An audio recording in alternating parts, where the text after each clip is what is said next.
Breaking Bridget. The big tech overreach heats up. All right. I could go off about this, but it's pretty ridiculous. And YouTube is censoring all kinds of content. They're censoring pretty much anyone, which we've been warning about, which is funny, is that if you are on like the right wing, if you're in the right wing media, or if you're even paying attention to right wing media, you've been seeing the writing on the wall for this for a long time. We've been screaming about it for a long time. If they're banning people that they don't agree with, why won't they start doing this with left-wing activists? And now you're seeing them ban entire news organizations like RT. They took their entire U.S. channel down. They're banning entire people who have massive bodies of work, like Abby Martin, Lee Camp. Both Abby and Lee are taking on a lot of the United States imperialism. They have a lot of issues with it. I don't necessarily agree with everything they say, but I really appreciate their perspective and their point of view and think it's very important. And now anyone who's challenging that narrative is having their entire body of work disappeared off YouTube. And I'm like, what did you guys think was going to happen?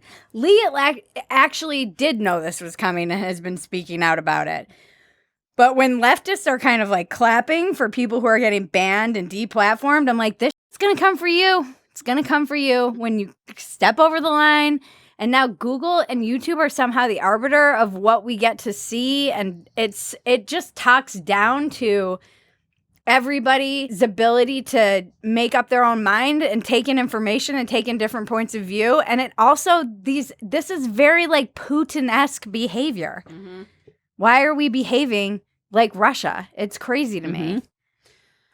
All this stuff makes me so unsettled. The level of power that these corporations have, we've been joking for years on here about which tech archipelago we're going to end up in. And it's definitely happening. YouTube demonetized like all of the Russian influencers. Yep. And what's so even more crazy is that they were doing this during COVID and they were determining what they believed was true or false in terms of information that was allowed to get out there. And then they put this out recently. They said, our community guidelines prohibit content denying, minimalizing, or trivializing well-documented violent events. We are now removing content about Russia's invasion in Ukraine that violates this policy. And then meanwhile, you have Facebook saying that you can they were allowing last week like calls for violence against Russians, and now they're the arbiter of who gets to be violent or not, which is insane. And then while you have YouTube saying this, we're not going to allow this, the actual United States government is meeting with TikTok influencers and briefing them about what they should be talking about in regards to Ukraine. It's so crazy. Per Taylor Lorenz was writing about this, National Security Council staffers and Jen Psaki briefed TikTok influencers about the U.S.'s strategic goals in Ukraine and answered questions on distributing aid, working with NATO, and how the United States would react to a Russian use of nuclear weapons. You know, it's like, who has more influence? I can't be like, the government has all this influence when it's convenient, and then the big tech. I want small tech and small government. And I don't know who's really influencing who here. You know, how do I know? Is YouTube just making up these policies, or are they in cahoots with like what's allowed? Right. With the government. And why wouldn't I think that they are if they're meeting with freaking teenagers on TikTok? Right. Orrin McIntyre on Twitter had the point of YouTube banned thousands of videos and channels for sharing information that was eventually proven true because it disagreed with the official narrative. Yeah. In regards to COVID. I mean, we've been talking about the approved narrative and how if you run afoul of it, you get banned off these platforms, and it really is chilling. It's so unsettling. That kind of power, though, is really unsettling. To be able... Wasn't it Orwell or someone who's like, he who controls the media controls the world? It's that combined with the like financial backing systems, that those two things in cahoots.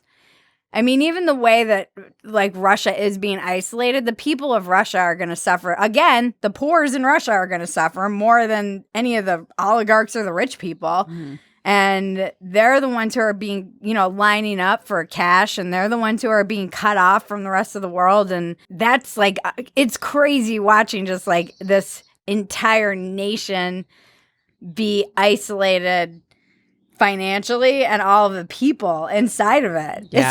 It's wild. It's right. just... we think of Russia and like Putin, and we're like, yeah, that's the bad guy. But it's like there are hundreds of millions of people being affected by this on the ground. Yeah, who really, and many of them probably don't even agree with him as a leader. Right. Yeah, it's fucked up. Is Russia like the Alex Jones of the world, you know, where it's like, oh, if they can do this to Alex Jones and deperson and do it to Trump, like they could do it to an entire nation. And we should probably be more unsettled globally by that kind of trend than anything. But I don't really actually know how you handle a situation. Yeah, I don't know what the other response other than is. World War III. Right, because people are like, oh, set up a no-fly zone and let's get involved. And it's like, well, that would lead to World War III and nuclear war. So is that what we really Russian want? airplanes. Yeah. I don't think people understand no-fly zone, what that actually means. They're like, the jets just won't fly over there and everyone will be holding hands and there will be world peace. Yeah, it's fucked up. It's complicated. Clearly too complicated for 3 to 4 morons in a garage. I'm not necessarily including Luna in that. Oh, yeah, not include.